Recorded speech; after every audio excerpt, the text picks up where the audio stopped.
Assalamualaikum warahmatullahi wabarakatuh. Selamat pagi mahasiswaku semuanya. Semoga semua dalam keadaan sehat ya di kondisi yang saat ini masih dalam masa pandemi COVID.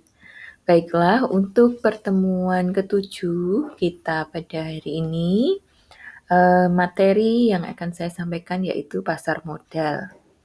Nah,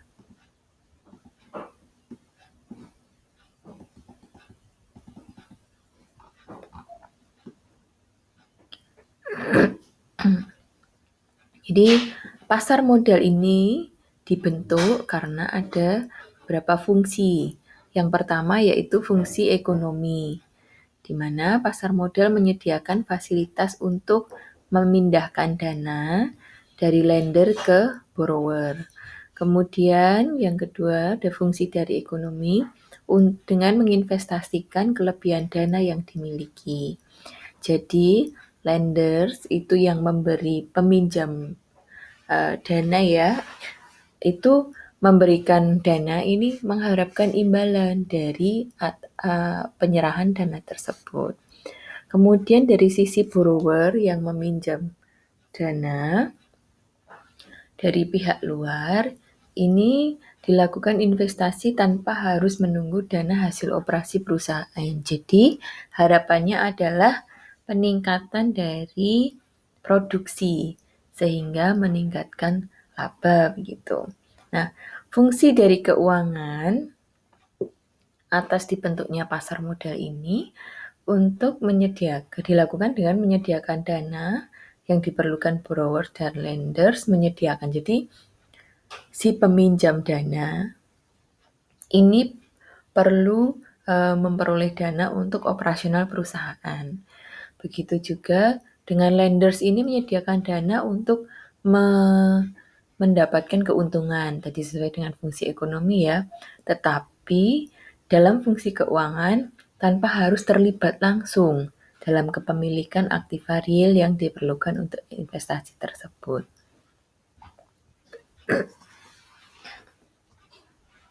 Apa yang menjadi daya tarik pasar modal? Yaitu yang pertama, menjadi alternatif penghimpunan dana selain perbankan yang kita tahu saat ini. Nah, pasar modal juga menerbitkan sekuritas berupa surat obligasi atau surat kepemilikan saham.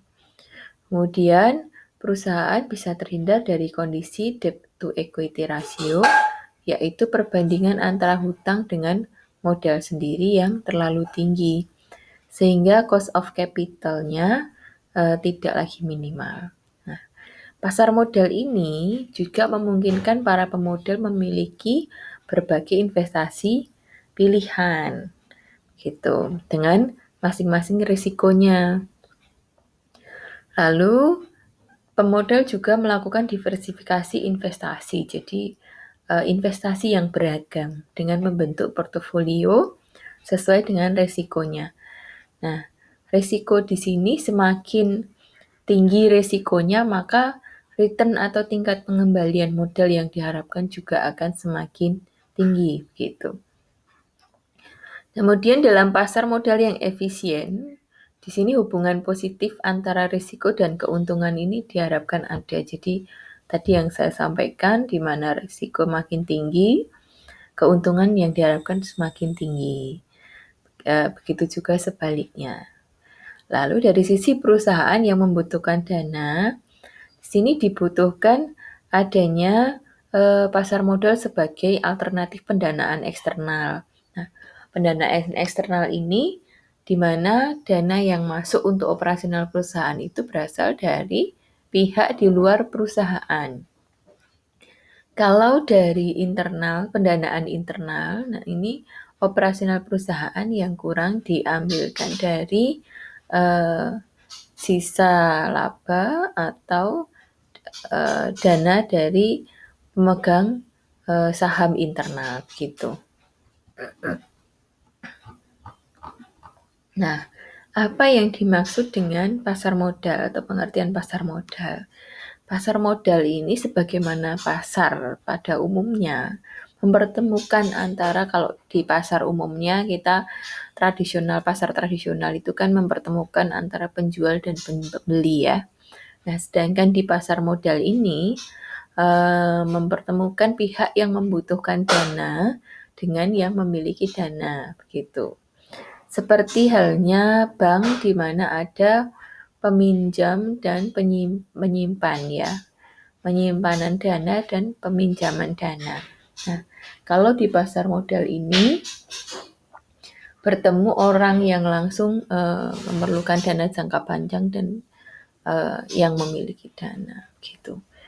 Menurut Undang-Undang Pasar Modal tahun nomor 8 tahun 95, yaitu pasar modal adalah kegiatan yang bersangkutan dengan penawaran umum dan perdagangan efek-efek ini ada saham, ada obligasi, ada surat hutang, dan sebagainya.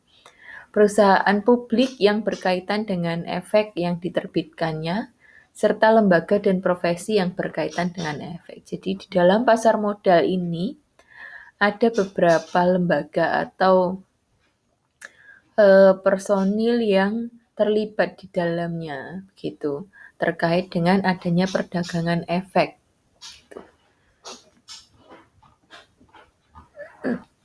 Nah, ini adalah struktur pasar modal. Jadi di atas ini ada Menteri Keuangan, kemudian OJK, Otoritas Jasa Keuangan, di bawahnya, yang mengawasi adanya bursa efek, ini bursa efek Indonesia ya, di mana bursa efek ini yang memperdagangkan efek. Ada saham, obligasi, surat hutang, dan sebagainya. Lalu ada lembaga clearing dan penjaminan, penjaminan efek. Lalu di sini ada KSEI, lembaga penyimpanan dan penyelesaian. Jadi ini ada 3 poin penting. Lalu di bawahnya ada perusahaan efek. Kemudian lembaga penunjang, profesi penunjang, pemodal. Di sini ada emiten, perusahaan publik, reksadana, domestik asing. Ini perusahaan emiten, perusahaan publik yang mengeluarkan saham begitu. Nah, di sini ada personil yang ada di bawah tadi, lembaga-lembaga tadi, gitu. Pemodal ini ada pemodal dari dalam negeri maupun pemodal asing. Profesi penunjangnya ini ada akuntan, notaris, penilai, konsultan hukum. Jadi kalau Anda semua nanti ingin bekerja atau berwirausaha dalam bidang jasa, khususnya akuntan, kemudian notaris, penilai, konsultan hukum, ini adalah salah satu peluang untuk pekerjaan ini, gitu, untuk profesi ini. Nah, di sini juga ada profesi, ada pemeringkat. Kalau di sini masuk ke biasanya ke perbankan ya, ada bank kastodian, ada organisasi atau lembaga pemeringkat efek, kemudian ada biro administrasi efek. Anda juga bisa bekerja di lembaga ini pada saat jika Anda betul-betul mendalami yang berkaitan dengan saham, gitu, atau efek. Di sini kalau Anda belajar tentang saham misalnya khususnya, Anda mengikuti ujian kompetensi sertifikasi manajer investasi, maka Anda bisa bekerja di peluang di bagian ini, gitu. Untuk di perusahaan efeknya. Nah, ini tadi ya ada Menteri Keuangan, OJK, Bursa Efek Indonesia, ini yang perdagangan efek, kemudian lembaga clearing, penyimpanan penyelesaian perusahaan efek.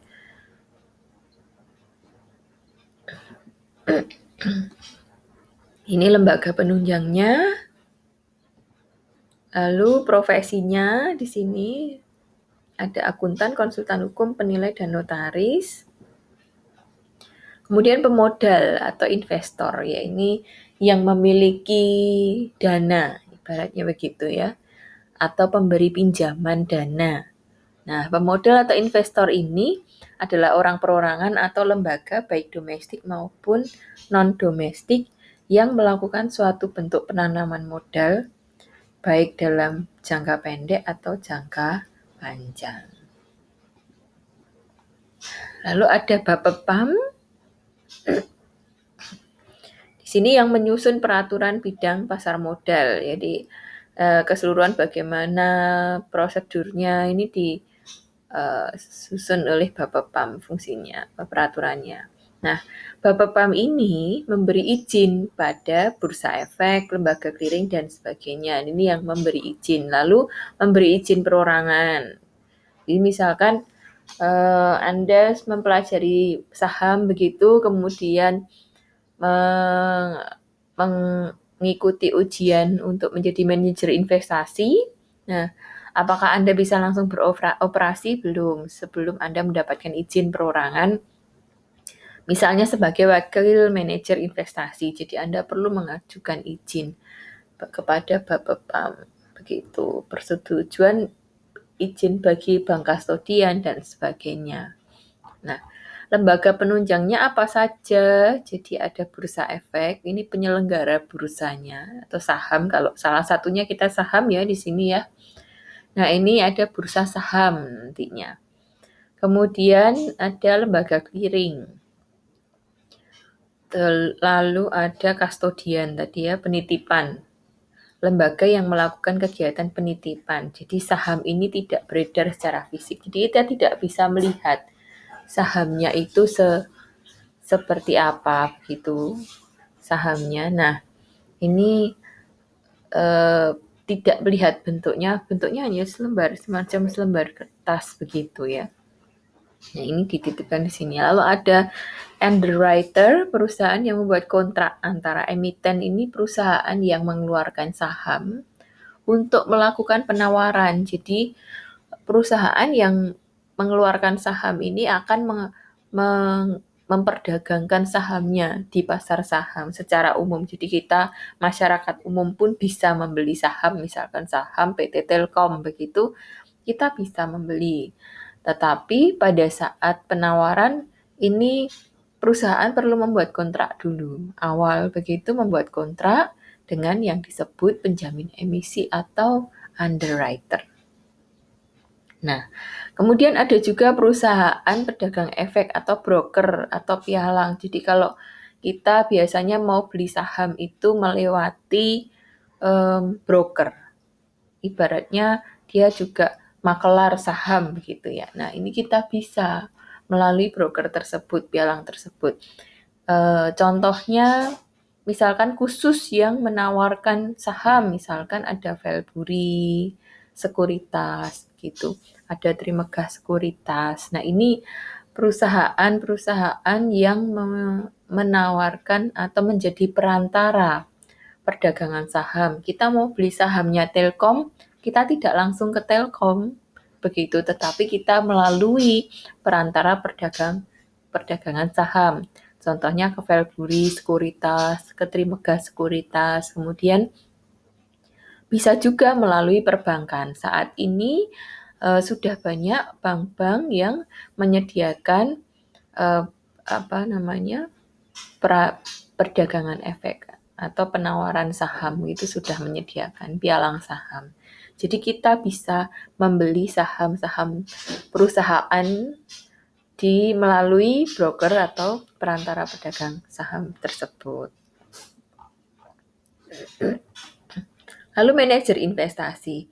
Manajer investasi ini yang membuat mengumpulkan dana masyarakat untuk membentuk portofolio. Jadi salah satunya, jadi contohnya misalkan kita mau membeli saham PT Telkom melalui manajer investasi Bank Mandiri, itu bisa. Jadi Bank Mandiri ini punya manajer investasi yang misalkan kita mau investasi di saham begitu.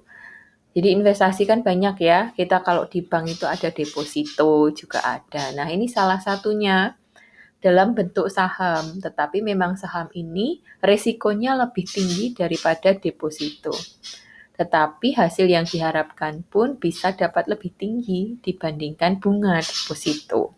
Nah, kita ke Mandiri, kita menyampaikan ke manajer investasi, saya punya uang ini 10M untuk membeli saham PT Telkom begitu. Nah, Manajer investasi ini akan membuat namanya portofolio. Portofolio ini yang disampaikan manajer investasi adalah sebuah rencana begitu untuk pembelian saham. Jadi manajer investasi akan memberikan saran saham mana yang akan memberikan keuntungan yang optimal. Ini namanya portofolio. Nah, mungkin tidak hanya PT Telkom ya yang memberikan keuntungan optimal, bisa jadi ada saham-saham yang lain begitu, mungkin perbankan selain ada Telkom, ada Bank Mandiri, sahamnya Bank Mandiri pun bisa juga memberikan return. Nah, ini tugasnya manajer investasi, memberikan semacam peta perencanaan untuk pembelian saham yang menguntungkan bagi pemilik dana, bagi kita, gitu nasabahnya. Nah, ini manajer investasi.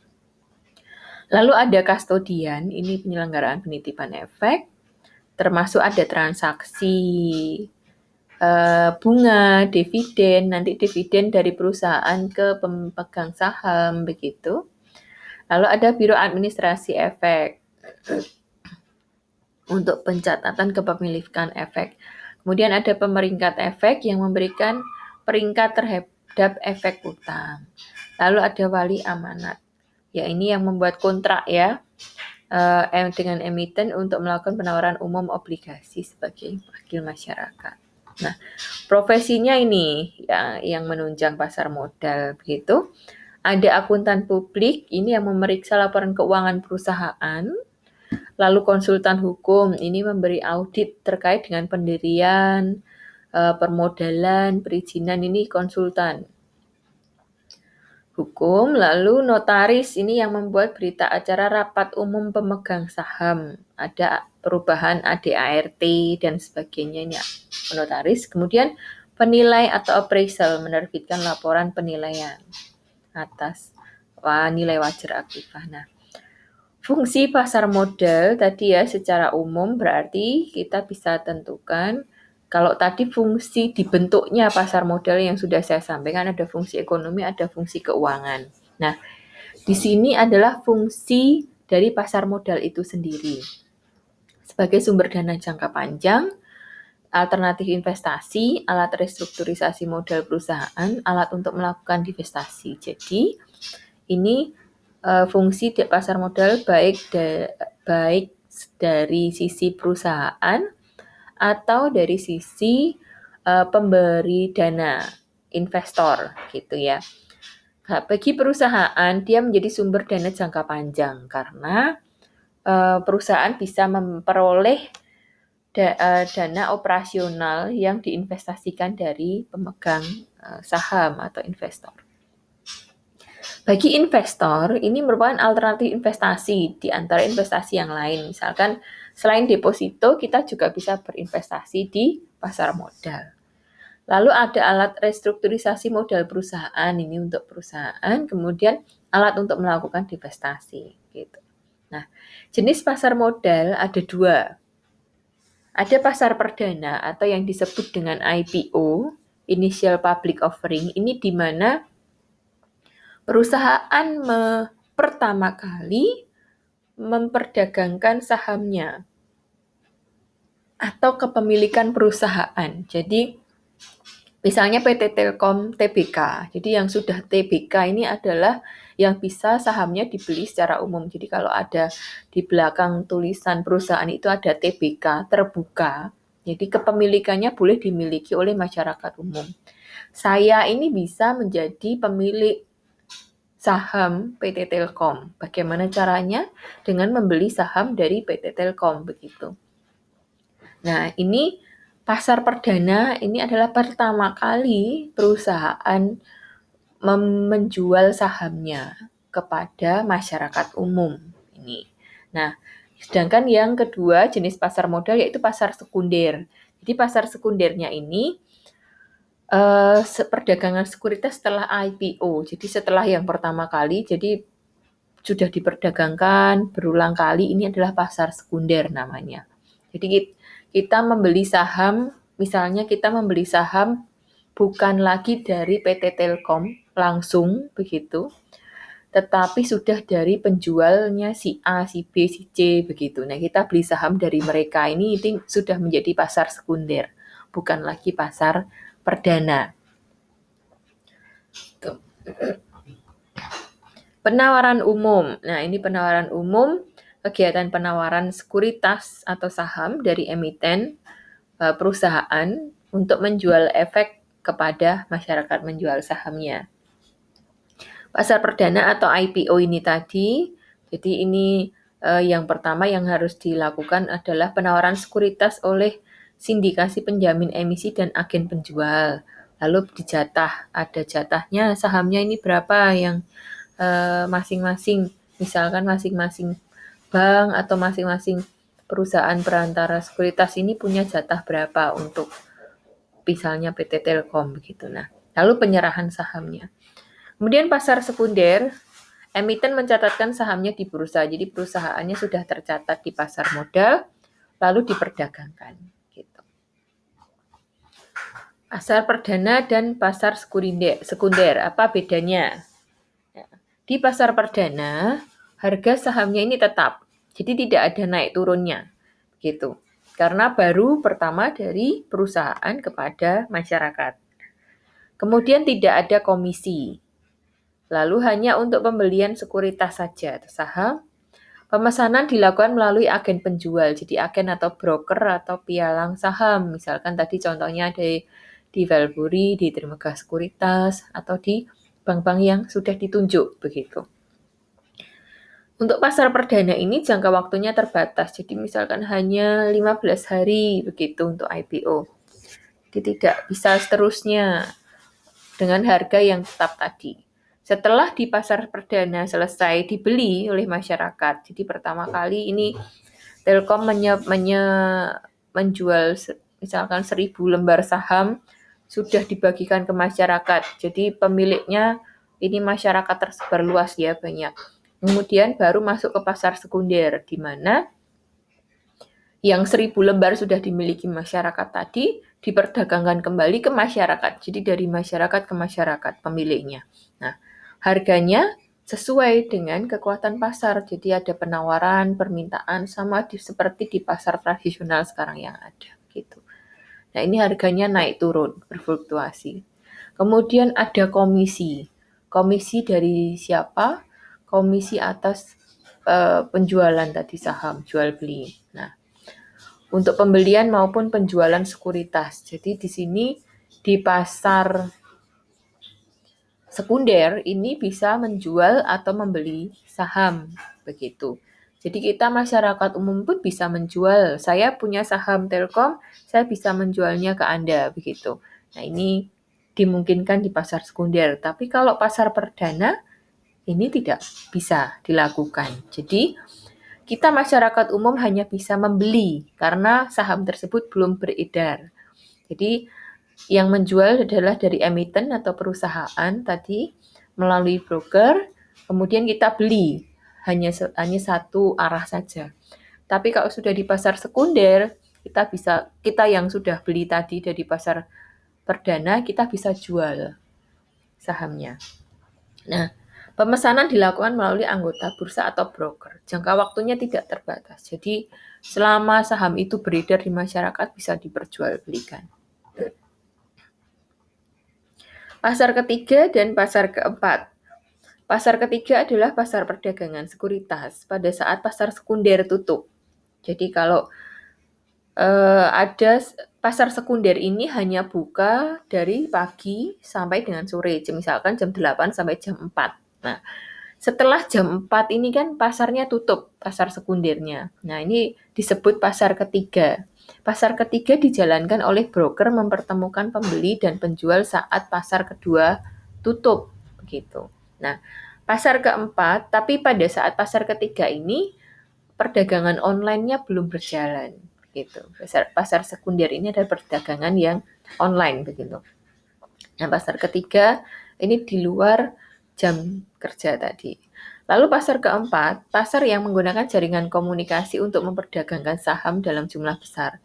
Transaksi pada pasar keempat ini umumnya terjadi antar institusi berkapasitas besar. untuk menghindari biaya komisi. Jadi contoh pasar keempat ini adalah Instinet misalkan. Contoh pasar keempat yang dijalankan oleh Reuter dengan jaringan komputer yang menangani lebih dari 1 miliar lembar saham. Jadi jumlahnya besar gitu, bukan lagi perorangan. Nah, demikian materi dari pasar modal pada hari ini. Semoga bisa bermanfaat bagi Anda semua yang ingin bekerja dalam bidang ini. Anda bisa nanti setelah ini masuk ke galeri investasinya STIE Semarang untuk bisa mengikuti update atau perkembangan di pasar saham ataupun profesi yang nantinya bisa dijalani di pasar saham. Oke. Begitu. Terima kasih untuk pertemuan yang ke-7 pada hari ini. Selamat pagi, selamat beraktivitas, tetap jaga protokol kesehatan. Wassalamualaikum warahmatullahi wabarakatuh.